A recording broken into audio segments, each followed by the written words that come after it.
আসসালামু আলাইকুম ওয়া রাহমাতুল্লাহি ওয়া বারাকাতুহু। আশা করি সবাই ভালো আছেন। রাসূল সাল্লাল্লাহু আলাইহি ওয়াসাল্লামের একটি হাদিসে বর্ণনা করা আছে যে কোনো বান্দা যখন মসজিদে প্রবেশ করে তখন ফেরেশতাগণ তাদের গুনাহগুলোকে নিজের কাছে রেখে দেয়। অর্থাৎ গুনাহ নিয়ে কোনো ব্যক্তি মসজিদে প্রবেশ করতে পারে না। এরপর যখন সে মসজিদে যথারীতি নামাজ আদায় করে মসজিদ থেকে বের হয়, আবার তার গুনাহগুলোকে ফেরত দিয়ে দেওয়া হয়। সহিহ হাদিসে বর্ণনা করা আছে। তো এক্ষেত্রে একটা বিষয় বর্ণনা করা হয় এরকমভাবে যে যখন কেউ মসজিদে প্রবেশ করে কিন্তু অনেক সময় অতিবাহিত হওয়ার পরও সে বের হয় না, অনেক সময় হয়ে যায়, তখন ফেরেশতাগণ আল্লাহ তাআলার কাছে জিজ্ঞেস করেন যে হে আল্লাহ, এই ব্যক্তি তো মসজিদ থেকে বের হচ্ছে না, তার গুনাহগুলোকে আমরা কি করব। তখন আল্লাহ তাআলা বলেন যে তার গুনাহগুলোকে তোমরা ফেলে দিয়ে চলে যাও। তখন ফেরেশতারা যথারীতি কাজ করে।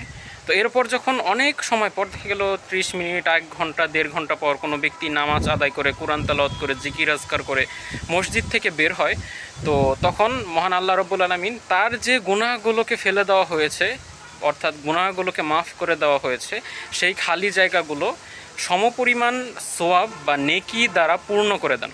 সুবহানাল্লাহ। তো আমরা সবাই চেষ্টা করব যে আমরা যখন মসজিদে নামাজ আদায় করি এরপর অল্প কিছু সময় মসজিদে অতিবাহিত করার জন্য যতটুকু সময় সম্ভব হয়, এতে করে আল্লাহ তাআলার ইচ্ছায় হয়তো আমাদের জানা অজানায় করার সকল ধরনের গুনাহ আল্লাহ তাআলা ক্ষমা করে দেবেন ইনশাআল্লাহ। আশা করি সবাই ভালো থাকবেন, সুস্থ থাকবেন। আসসালামু আলাইকুম ওয়া রাহমাতুল্লাহি ওয়া বারাকাতুহু।